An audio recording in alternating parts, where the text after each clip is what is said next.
उमापतिं सुरगुरुं वन्दे जगत्कारणं वन्दे पन्नगभूषणं मृगधरं वन्दे पशूनां पतिं वन्दे सूर्यशशाङ्कवहिनयनं वन्दे मुकुन्दप्रियं वन्दे भक्तजनाश्रयं च वरदं वन्दे शिवं शङ्करम् ॐ मृत्युञ्जयाय रुद्राय नीलकण्ठाय शम्भवे अमृतेशाय शर्वाय महादेवाय ते नमः।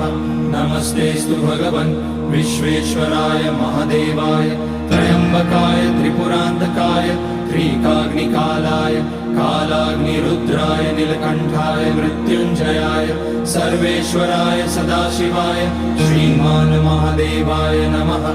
ॐ नमः शम्भवाय च मयोभवाय च नमः शङ्कराय च मयस्कराय च